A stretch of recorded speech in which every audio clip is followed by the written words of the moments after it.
Bonjour, aujourd'hui nous sommes au château de Kingsheim à la rencontre de la confrérie Saint-Étienne. Suivez-moi!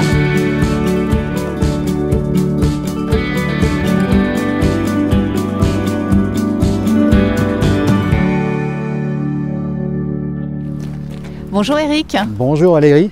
Merci de nous recevoir aujourd'hui au château Kingsheim. Avec grand plaisir. C'est le siège de la confrérie Saint-Étienne. Absolument. Vous en êtes le délégué général. C'est exactement Donc vous êtes ça. la bonne personne pour nous faire visiter les lieux, nous présenter la confrérie. Je vous propose de faire un petit tour. On va faire un petit tour du propriétaire. Eh bien je vous suis. On y va.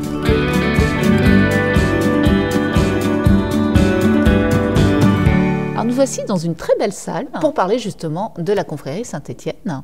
Oui. Donc l'une des plus anciennes de France. Son règlement intérieur daterait de 1561.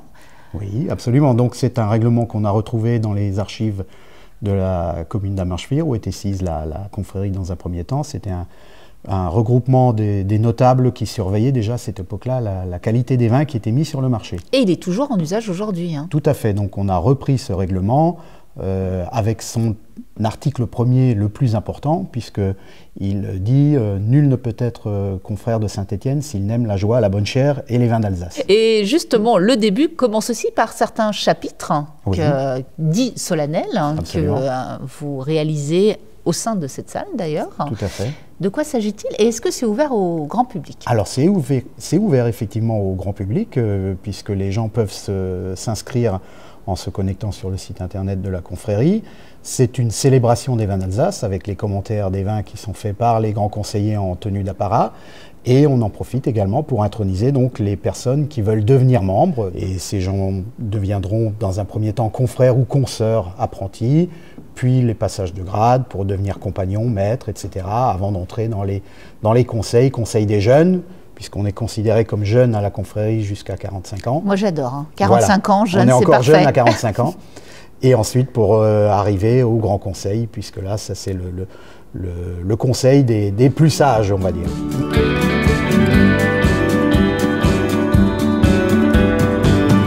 Eric, nous voici dans une nouvelle salle, parce qu'elles sont nombreuses dans le château. Oui. La salle qui va servir à la dégustation du fameux concours Sigil. Oui. C'est le concours qui a été créé en 1957 par la confrérie Saint-Étienne.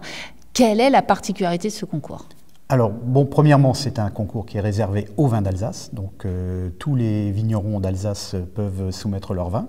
Il n'y a pas besoin d'être membre de la confrérie pour soumettre ses vins au concours du Sigil. Et c'est un concours qui est organisé 2 fois par an. Ah oui, 2 sessions donc. 2 sessions, donc une en février, une en juillet, qui permet donc la deuxième session de présenter les vins du dernier millésime. Et ce sont uniquement des vins qui sont déjà en bouteille. Oui, c'est une pas obligation du tout le cas des autres concours. Des autres concours. Et la particularité, c'est également au niveau de la qualité des jurys, puisque ce sont des gens qui sont reconnus justement pour leur qualité de dégustateurs de vins d'Alsace. Et ces gens sont amenés à noter les vins sur la qualité et sur la typicité. Et la typicité, surtout. Absolument. Combien de vins sont récompensés par session? Alors c'est 30% maximum, puisque ce sont les textes Il y a un règlement européen. Européen qui limite à 30% maximum des candidats qui pour être recevoir, récompensés. Et on parle de vins sigillés. Exactement.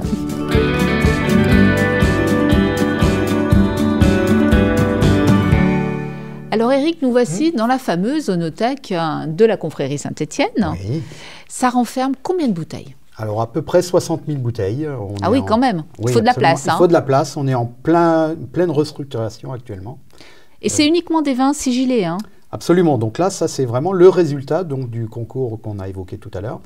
Donc ce ne sont que les vins qui ont obtenu ce sigil de qualité qui entrent dans l'onothèque pour constituer véritablement la mémoire du vignoble alsacien. Et j'ai la chance, vous m'avez servi une bouteille de la fameuse onothèque. Il s'agit de quel vin? Donc là, il s'agit d'un Riesling en Grand Cru Fürstentum 1989. Un Grand Cru à proximité de la confrérie. Voilà, donc le Fürstentum qui regarde la ville de Kingsheim.